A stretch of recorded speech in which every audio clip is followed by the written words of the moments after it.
Health at Xavier University Lunch and Learn series, and welcome to the September 3rd Thursday Lunch and Learn webinar.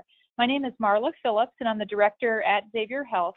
And the goal of our Lunch and Learn series is to advance the awareness you have of driving forces that influence what you're managing every day. And sometimes you just need to take a step back and see what's going on around you, or sometimes to see, as in today's case, what's available to you. So we're basically bringing topics to you that you might not normally have a chance to think about, or can increase your awareness of factors that can impact your organization. So I'd like to point out that our mission at Xavier Health is inspiring collaboration, leading innovation, and making a difference. So when I talk about making a difference, you might not know that we have over 150 pharmaceutical professionals, medical device professionals, and FDA officials formally engaged with any number of things that we're doing that you can see on this slide. So for example, we have 5 different conferences that we lead. 2 of them are formally co-sponsored by the FDA. And the goal of these conferences is basically to bring people to us. We want you guys to come and experience a very purpose-driven event with us. But then while you're here with us, we like to identify initiatives that we can lead and then go make a difference. And so that's what you see in the second box. These are initiatives that we launched, some as long ago as 2012, like the supply chain work in the second bullet, some as recent as last month, the Center for Artificial Intelligence. So a lot of this work is being done to, I guess, produce solutions that are available for the industry to use, and they are filled with teams of people like you. So we hope that you can come and join us physically in person at one of our conferences and join in these initiatives that are helping to shape the future of the industry. And then we also have some development topics. You might recognize the Third Thursday Lunch and Learn series. So that's what we're doing today. And as the name implies, it's every third Thursday every month. We also have an on-demand device training toolbox, and we are going to be having a web conference with regulators coming soon. So lots of great opportunities that cut across the pharmaceutical and medical device industries. So with that, I would like to do a couple of things. Before I introduce our speakers, I want to explain a little bit about how the webinar works in case you haven't joined us in the past. Many of you are recurring registrants who join us each month. But if you do have any questions you would like to ask, please open your webinar pane, your GoToWebinar pane, and enter your question in the question box. And you can type it as you think of it, and it comes directly to me. It will not interrupt our speakers. And then that way we can be monitoring those as they come in and be ready to ask those at the end. Or in some cases, I ask them during the webinar if it's very directly related to something that they're talking about at that moment. So please ask your questions as we go. But with that, I would like to introduce our speakers. So Elias Mallis has served as the director of the Division of Industry and Consumer Education in the U.S. Food and Drug Administration's Center for Devices and Radiological Health since August of 2011. Elias began his 23-year FDA career in 1994 and devoted the next 16 years in the Office of Device Evaluation, first as a scientific reviewer and then as branch chief responsible for cardiovascular disciplines. Elias also served in the Office of Device Evaluation front office as a policy analyst, where he contributed to various pre-market policy efforts such as the 510K program guidance and pivotal clinical studies guidance, device reclassifications, and the de novo requests. Elias received a Bachelor of Science degree in Electrical Engineering at the University of Maryland at College Park. Next, I'd like to introduce Captain Brenda Stodart, who is currently the Program Director for the Food and Drug Administration, Center for Drug Evaluation and Research, Small Business and Industry Assistance Program in the Division of Drug Information, and she has been doing this since 2010. Brenda has been with the FDA for more than 18 years. Prior to the Small Business Industry Assistance Program, she was a Senior Regulatory Management Officer in CDER's Office of Regulatory Policy. And before the Office of Regulatory Policy, she served as a Senior Health Promotion Officer in the Division of Drug Information for 9 years. Brenda received her BS in Pharmacy from Howard University and her PharmD from the University of Arkansas Medical Sciences, and has had experience in hospital and retail pharmacy before joining the FDA. So again, for those of you who have joined us, you know that we typically run these as an interview style, and so I will be interviewing both Elias and Brenda throughout this webinar.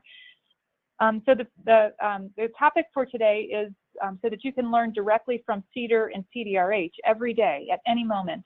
So let's explore what resources are available to you, what Brenda and Elias are doing, and what their vision is for where they're going with their program, so you know what you can have available going forward. So with that, I'd like to ask Brenda the first question. Can you briefly describe your roles, the mission of your program, and where you reside within the SCA organization? Sure. Thank you very much, Marla, for inviting us. And it's indeed a pleasure for Elias and I to be here with you in your office, today, representing Xavier University and speaking to our audience.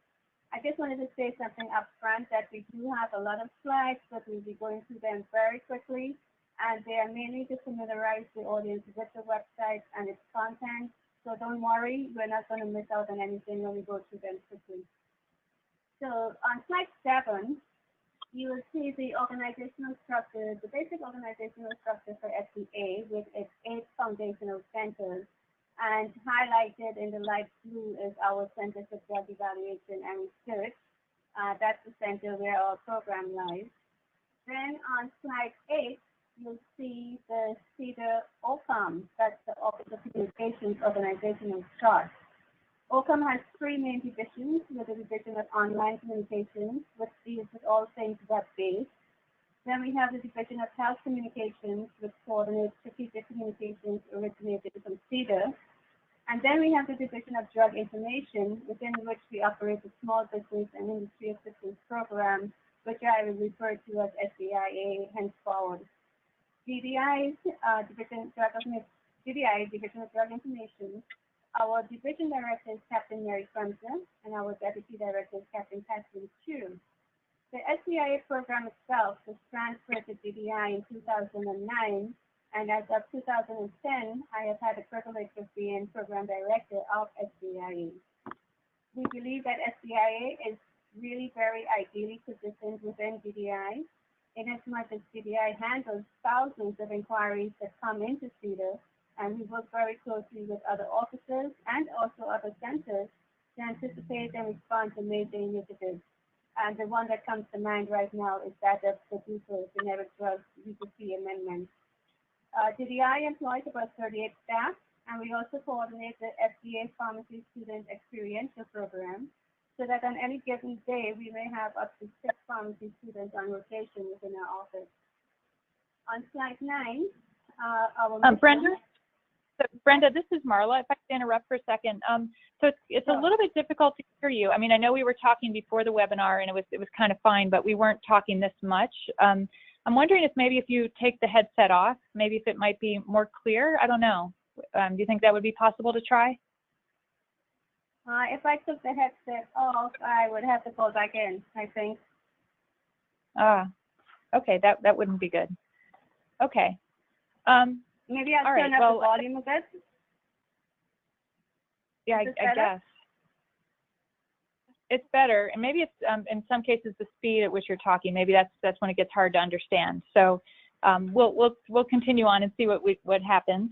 And just for everyone who's listening as well, just so you know, Elias and Brenda cannot see the screen. The FDA has firewalls that block GoToWebinar, so that's why you're going to hear a lot of on the next slide. So anyway, so we are now on slide 9, Brenda, and you can continue on then. Thank you. Okay, just let me know how it goes, and maybe during the break I can disconnect and try to call back in on the regular landline. Okay. So, okay. So the mission, and I'll try to speak slower.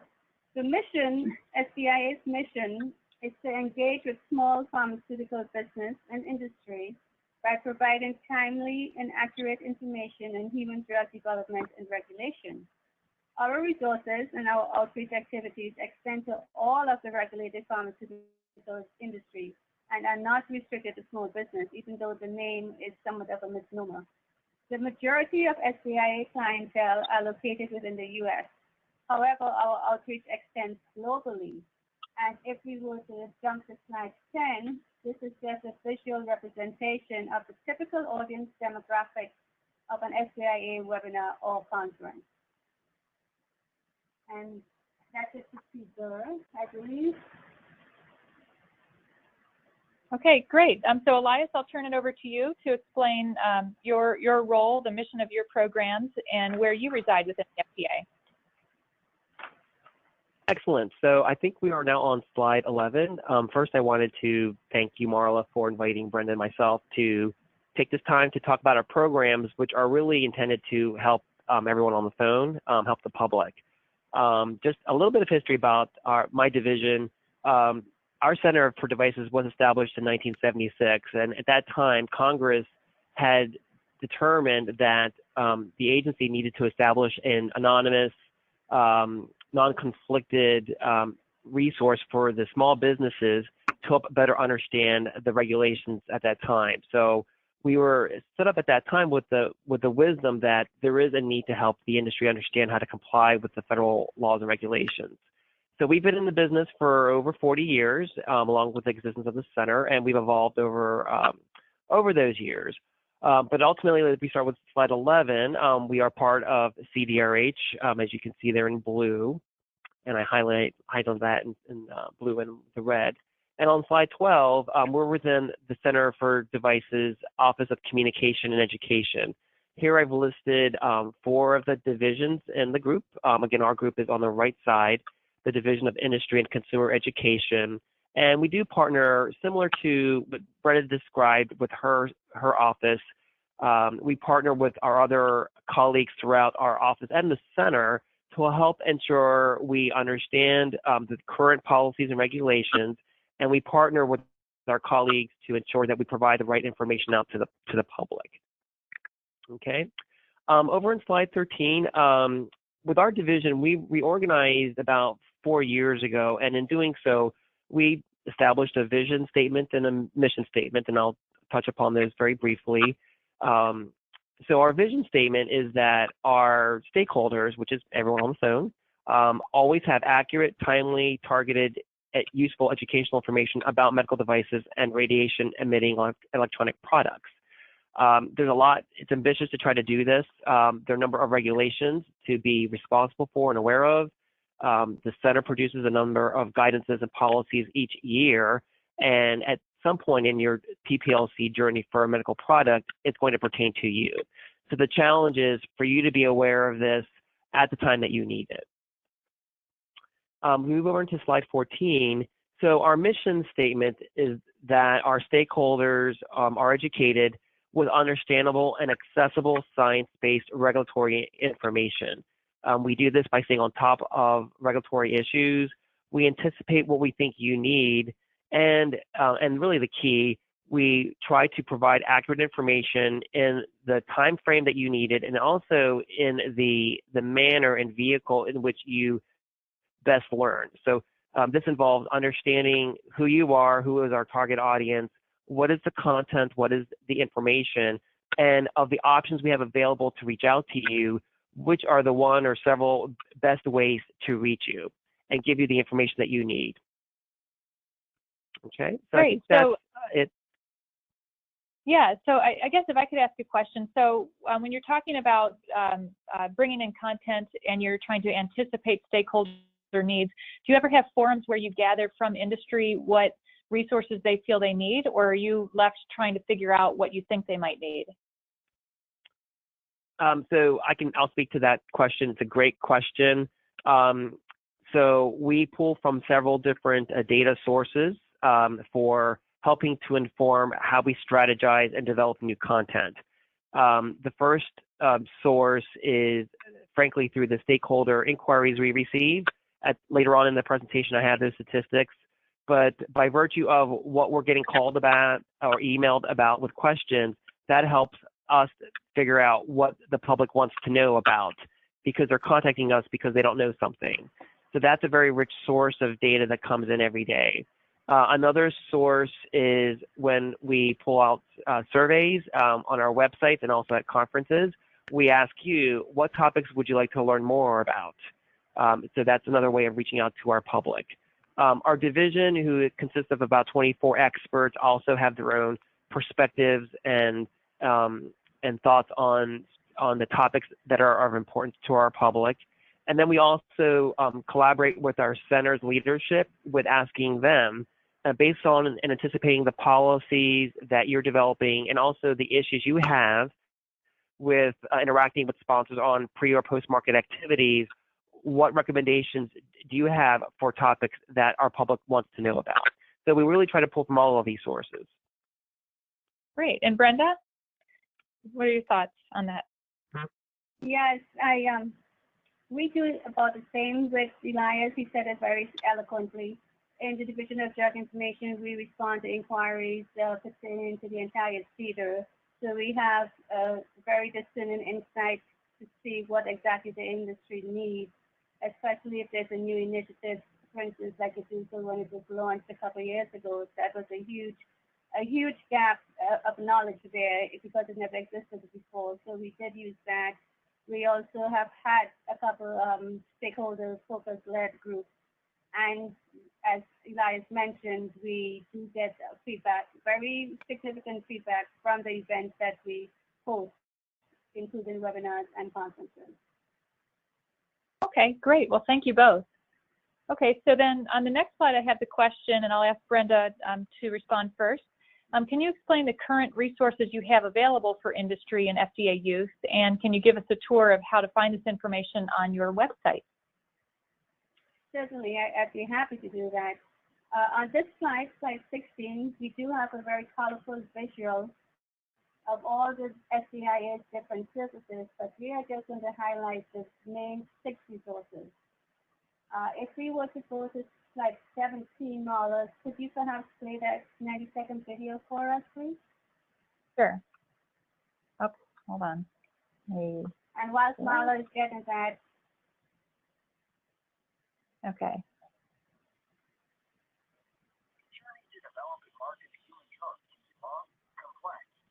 Is everyone able to hear that? No. SCIA is here to help. SCIA provides education and answers to help all regulated pharmaceutical industry, not just small business, all over the world. What do we offer? Web resources for all your questions and training needs, the popular regulatory education for industry, or Ready conferences. Free events that offer direct interaction with FDA subject matter experts and provides RAC credits. We offer free webinars to share FDA's knowledge and expertise, featuring live question and answer sessions, video and audio archives, and virtual attendance from anywhere in the world. We publish the CDER SBIA Chronicles, a brief e-newsletter and podcast that highlight a specific and timely regulatory topic. And we offer in-depth CDER Learn, web-based learning tutorials. Stay current by signing up for our listserv, or connect via LinkedIn. And best of all, everything is free.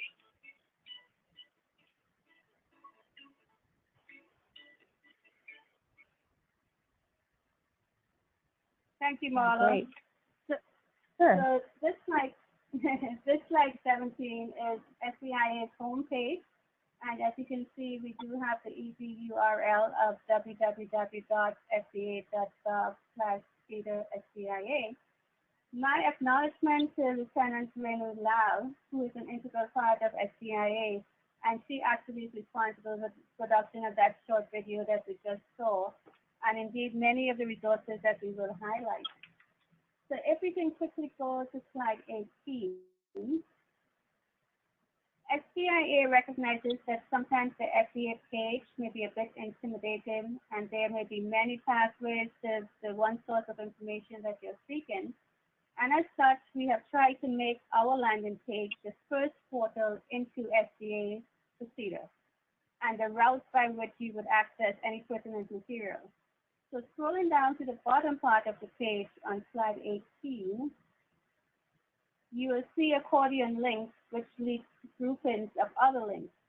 So for instance, if you click on drug development, you will see groupings and links for preclinical research, clinical trials, engaging with FDA, IND submissions, and regulatory submissions. So we have attempted to try and put everything under one bucket so you're not, frantically searching the website for different sources. On slide 19, from the main page, you can click on CDER SCA Learn on the upper left-hand corner. And on the lower left-hand, you can see the listing of our learning resources that we will discuss a little bit over the next few slides. They were referred to in the video, but I just wanted to touch on them a little bit again. All right, so on the CDER SCA Learn page, we again have formed buckets with similarly themed groupings. However, this time, the groupings comprise all of our educational products, which includes our newsletters, our webinars, and our webcasts from our conferences and workshops. And this is available free of charge indefinitely. It's posted on our website. Content is archived after 2 years, but it still can be found even after it's archived. On slide 20, the webinars link gives you access to all of our upcoming webinars, past webinars, and archived webinars. Our webinars are not produced routinely on a monthly schedule. Rather, they are produced on an as-needed basis. For instance, whenever we have new guidances that come out, anticipated new legislation, etc. Then on slide 21, we have, again, similar links to our conferences and workshops. And these conferences and workshops are typically 2 days long. You can attend in person, and in the last couple of years, you can also attend via webcast. The READY conferences, which we coined for regulatory education to industry, we originally started that with CDRH, in collaboration with CDRH, in order to meet the needs of both drug and device industries. And we found it a really good way to leverage both of our centers and our expertise by doing these conferences together. We hold 2 a year, 1 in spring and 1 in fall. All the webinars and all the conferences offer RAC credits. The conferences will offer 12 credits for the 2 days, and the webinars, of course, will also offer whatever, the length of the webinar may be. Then slide 22 takes us to a small business and education series, which is a series of tutorials specifically designed by SCIA and by Lieutenant Lau, to be precise. She does a lot of work. These tutorials are extremely in-depth, interactive modules and a great resource for hands-on guidance. Examples here include the very technical producer self-identification and the electronic common technical document, ECTD. At this time, the SCIA tutorials do not support RAC CEs, but we are hoping to possibly have that in the near future. Slide 24 integrates our small business education series with tutorials produced elsewhere within the center, and this site is called CDER Learn. Some of the tutorials provide CEs, pharmacists, physicians, etc. Others do not. Then on slide 24, this site hosts our bi-monthly newsletter, SCIA Chronicles, which is written by Lieutenant Lau. Each article reviews a topical issue, whether it's a new guidance, a new technology used in a new approval, or some type of initiative that we have launched. Our last issue produced in August talked about real-world data and evidence in drug development. And then finally, on slide 25, this is the last link on our CDER SCIA Learn page, and it is our newest achievement as we work with the Office of International Programs to have some of our webinars translated into Chinese. As everyone knows, there's a great percentage of industry in China and in India. So we hope to have many more of these webinars translations done within the near future. Great. Okay, thank you. Brief, yeah. Yeah, that's definitely a brief touch on what you've got on the website, tremendous resources. So Elias, I'll ask you next then. So can you explain the current resources you have available on your website for industry and FDA use? Sure. So we'll start with slide 26. And I think the two primary vehicles that my division, DIC, facilitates and manages are CDRH Learn and Device Advice. And I'm going to focus on just those two and try to navigate through how you get to those web resources and explain them. So we have the URLs for both of them on this slide. So we'll start on slide 27 with CDRH Learn. This is a multimedia video-based training module. So This often, and it started with presentations that featured a speaker with a PowerPoint presentation that was recorded. And often the intent here was when we would go out to conferences and give talks, a lot of times we'd give the same talk at small different venues, but that only lasts for the duration of that talk and for that limited audience. So the idea was taking those common presentations that are useful for a wider audience and record them and put them into our studio as part of CDRH Learn. So primarily you'll see video-based training modules, but now we've blended it with other types of technology, especially computer-based training modules. We currently have about 127 modules to date, and we have our data from fiscal year 16 here, 38 that were done. It's very widely accessed every day, about 300 views or hits on this page a day. So it seems like it's something that's useful for our audience. So on 28 is the homepage for CDRH Learn. We organize these 127 modules into these categories, which we felt was an easier way to try to group the topics of interest. You can see these topics here. The top one is how to study and market your device, then post-market activities, the unique device identification or UDI system. That was a very important rollout over the past few years, so we wanted that to have primetime real estate. Specialty technical topics covers things that are not broad in nature, but drill down to device-specific topics. Radiation emitting, in vitro diagnostics, and then the industry basics workshop series, which I will talk about. Okay, so if you're on this page and you see the little arrow, if you click, I circled it in red, that'll take you to slide 29, and that will be the screen. So you can see that the arrow will expand the topics underneath that section. So now what we've done is we've expanded to show the first section underneath how to study and market your device, and that's the pre-market notification or 510K. There are about, I think, 30 or 40 modules in this entire section alone. So I encourage folks to spend time looking through this. So let's say we're interested in the 510K program. This is a basics talk, and you can see there's going to be a link to a presentation, the slides, and the transcript, so that it's any of those is available. So I highlighted that in red, and if we click actually on the presentation link, that takes you to the next screen on slide 30. And this is a typical talking head presentation. Kim Permatio is one of our fine staff members who recorded her thoughts on the 510K program. So you'll see her speaking to you, educating you what slides next to you. This is one of our most popular formats that we've used. You'll note that the presentation here is about 32 minutes in length. We try to keep them short enough. Our new target is about 20-25 minutes because we realize you all are busy and we want you not to have to have a captive time to spend an hour with us at any one instance. So we try to keep these modules short. They are mobile compatible, so you can view them on a laptop or a smartphone or a tablet. So we try to meet your needs of how you access information. Okay, so that's CDRH Learn. On slide 31, we have device advice. So the companion to videos is written words. So if you learn best by reading, then this is the resource for you to engage in. Currently, we have about 280 pages that cover the wide range of pre-market and post-market topics similar to CDRH Learn. They're in about 30 categories, and you can see how often it's been used and accessed in the last fiscal year. So about 347 views per day.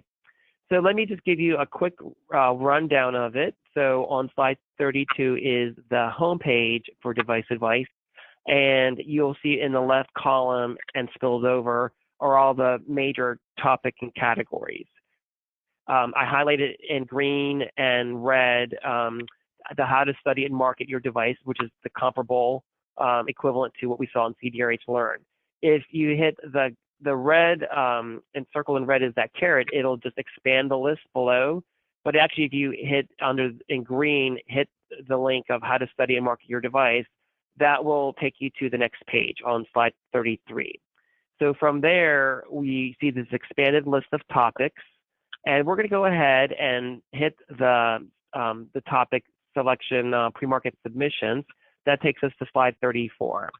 So as you can see on slide 34, we now have a list of categories of pre-market submission types that are listed here. And once again, I've highlighted 510K, so we're going to click that, that line item, and that'll take us to page, slide 35.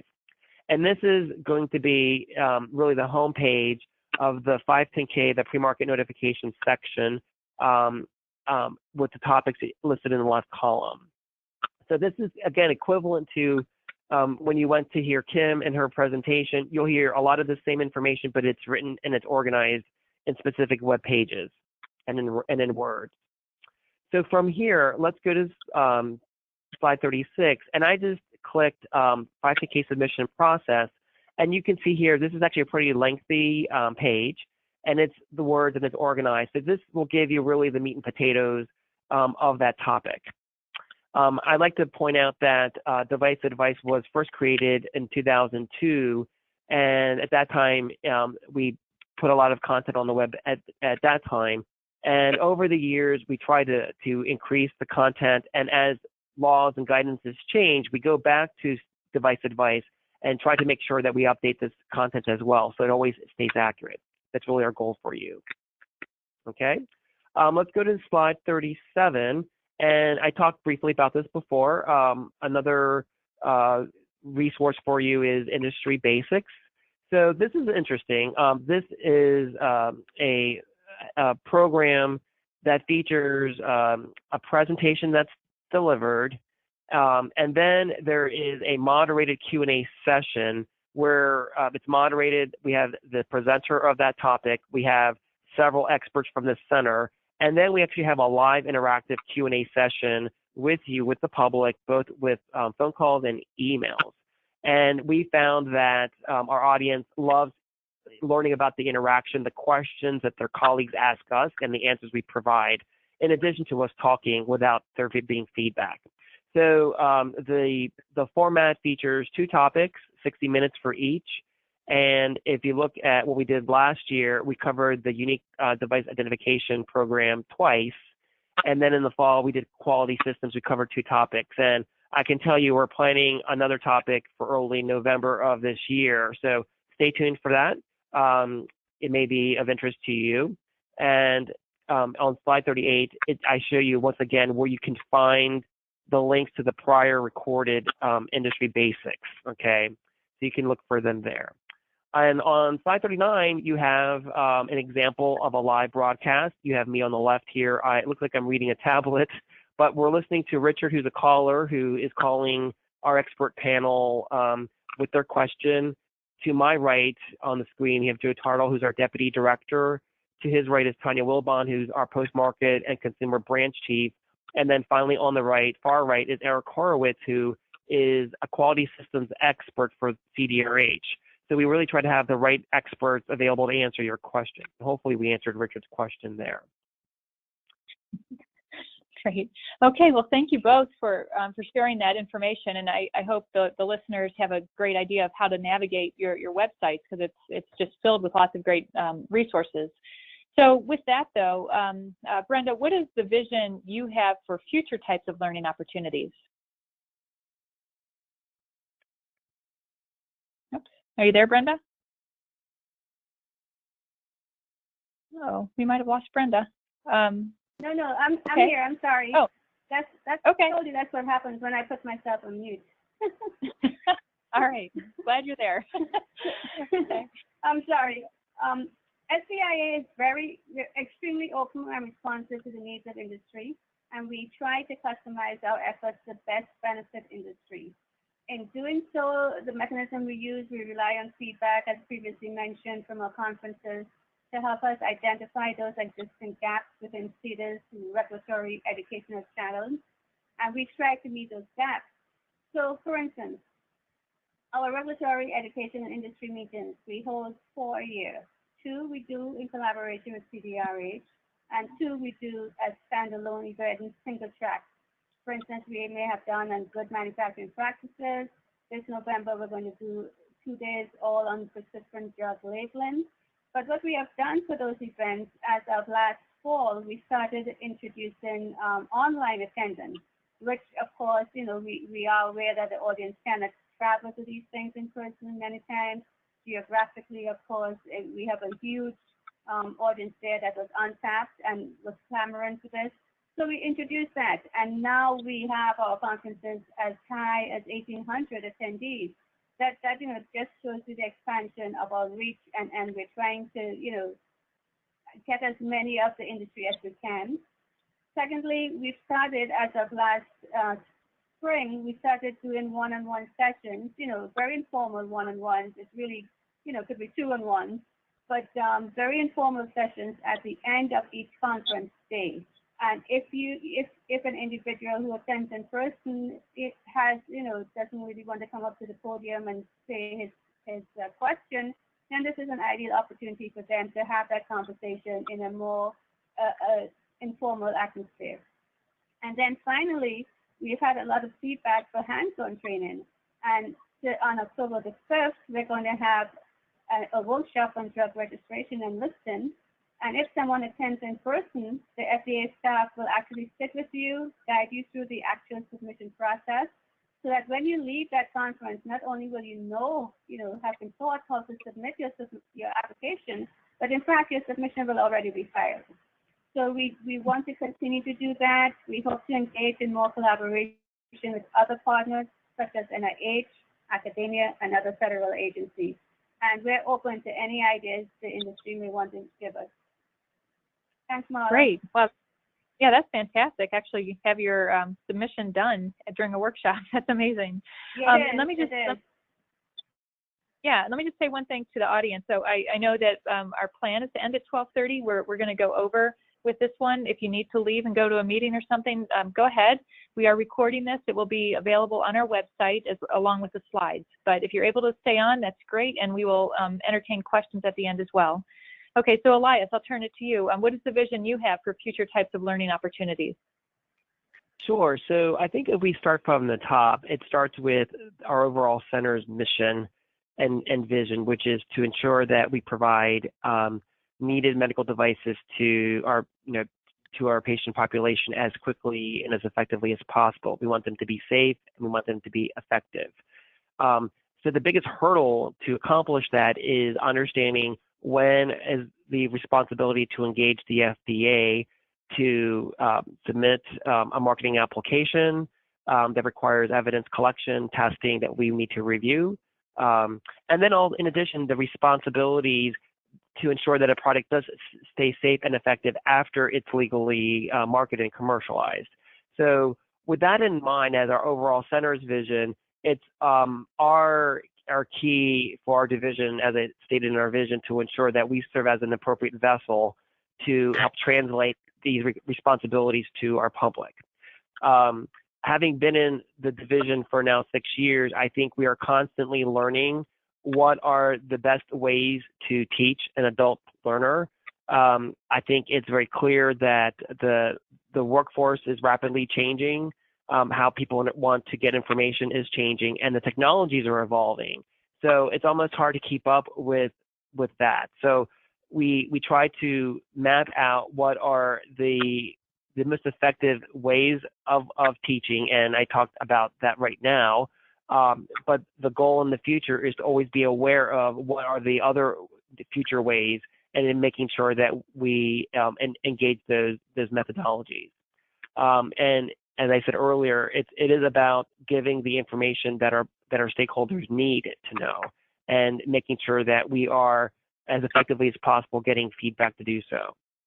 So that's essentially it. And I would say the measure of success, frankly, in part, is if we get fewer questions on topics we think we've generated content about. That may be an indicator that and individuals are able to access this information on their own without needing to engage us. And also the quality of the submission experience with the FDA. So we spend a lot of time reviewing, providing feedback through deficiencies, especially for pre-market applications. So a measure of success is if those questions go down, or we have few needs for lesser needs for interactions, that's a measure of success as well. Okay, great. Thank you very much. So the last question I have for both of you is, who can industry members contact if they have questions about topics not covered through your program? So Brenda, I'll turn it to you first. Thanks. So on slide 42, we do have our contact information. We can be contacted via email and also via phone. I also, it's not here, but I should have included on the homepage, it's the SCA homepage. When you scroll down, you'll see our LinkedIn links there, and you'll also see an opportunity to sign up for a listserv. And of course, a listserv is where we send out sometimes as many as 2 messages a day on updated guidances, meetings, anything that's happening within the center. And it would be very, very beneficial if you wanted to sign up for that listserv and also join our LinkedIn family.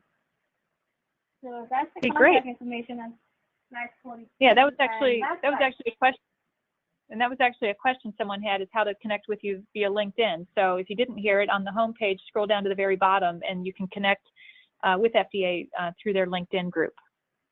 Okay, I'm on the next slide now, 40. Yep. Okay, so next slide, 43. The collaborative effort there shows you how we work with different officers within the center, and we actually answer to all these 3 emails. So whichever of these emails you send an inquiry to, the DDI staff will answer to that inquiry. And many of them you would have to consult with the officers in charge, etc. But we will be the ones communicating with you. And then the graph itself there just shows you the number of inquiries we've had over the past couple of years. And it keeps increasing. So I don't know, Elias, I know we're doing a good job. I just think there are more industry people out there. Oh, yes. Okay, great. Yeah, so I'll turn it to you, Elias. Sure, so for slide 44, our contact information is on the slide. We can reach us via phone, via email. We answer phone calls live, and we have a consumer team as well as an industry team. If you do email us, we'll respond within 2 business days and get back to you. And if you don't want to remember any of this, all you need to write down is www.fda.gov/DICE. That'll take you to our homepage, which I didn't put up, but it'll take you to our homepage, has this exact same information. And if you go to the next slide, you can see, who called us and emailed us. So, in fiscal year 16, we had about 38,000 contacts from industry and consumers, which is quite a bit, a lot of interactions. And going back to the question that was posed, there is a fine balance between engaging us versus other means. So let me start off with when's the right time to engage our division? Well, every time is, in the sense that if you're not sure where to go, please reach out to my group. We're here to answer your questions. We are specialists and generalists so that we are able to handle a variety of inquiries and questions regarding pre-market and post-market involving medical devices. At some point in that conversation, it's probably beyond our ability to answer it, not because we don't know the answer, but because it's involving policy development and getting into the specifics of a medical device submission. So in those cases, we'll advise you to contact the appropriate group within the center, who likely will be the group who will be interacting with you on the regulatory submission. And one main vehicle to use is something called a pre-submission process and pre-submission meeting. So it's always good to start with us.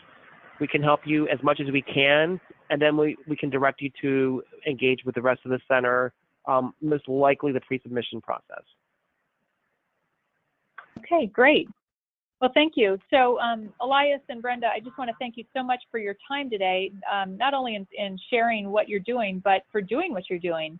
I mean, the resources you have and that you explained are just unbelievable, and you're generating more. So what a fantastic resource and advocate you are for and with the industry. So thank you for doing all that you're doing.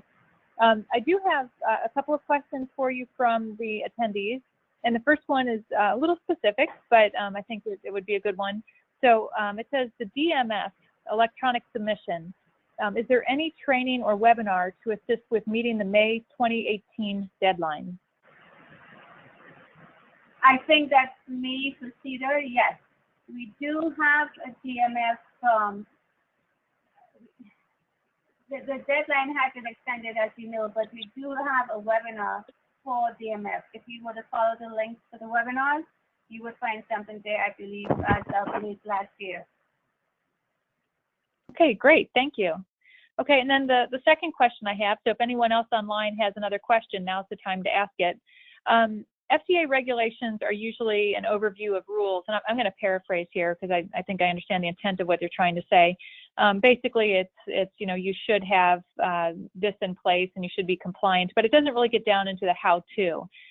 Do you have training materials for pharma and device that really get into the how-to, or is it more an explanation of the regulations?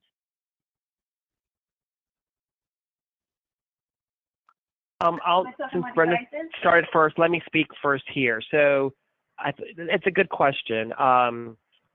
So there are levels of information that we could potentially deliver. Typically, we will provide the overview, regulatory, legal, and guidance information that helps inform the overarching policy on the topic area. In some cases, we do get down into the weeds of how to transact an action. And actually in CDRH Learn, one of the most prevalently required activities is to register and list. And we actually have a series of modules that actually walk you through the database that you need to engage in. And screenshot by screenshot, it actually walks you through that process. So sometimes there's theory that we deliver and that's all we do. And in some cases, we go down into the details. And it's sort of the classic, it just depends on the topic. Great. And Brenda, were you going to say anything else? I can say a couple of things in reference, generally speaking. We too, CDER does also produce technical documents, technical webinars. For instance, I mentioned the October 1st conference that's coming up. That's going to be totally technical on drug registration and listing and the CDER Direct portal that we use. We also have the ECTD tutorial, which is totally technical. We have done before how to complete the Form 1571, and I think we're going to update that within the very near future. So we do also produce technical aspects. Okay, great, thank you. Well, that's all the questions we have, and I mean, you just gave us so much information that is so valuable. So I want to thank you, Brenda and Elias, for joining us and increasing our understanding of the resources you have available for industry to use every day. So thank you so much for being with us. My pleasure, Marla. It was great to be here and such an opportunity to converse with your audience. Thank you all, and I just want to conclude with just a repeat promotion. We do have our Ready workshop next week. You can still register. It's free, and if you don't want to come to the DC area, although the weather is nice, you can participate online. So I encourage you to think about participating in one way or another. It's for you. It's designed for you with the topics that we think you need. Okay, great, thank you. And for those of you online, this again has been recorded and will be on our website at xavierhealth.org, and we will have the slides available as well. And I hope you will join us not only for the October Lunch and Learn session, but for the future summits that we have, including next month's Cybersecurity Summit, October 24th and 25th. So thank you again, Elias and Brenda, and thank you everyone for joining us, and we'll see you next month. So take care.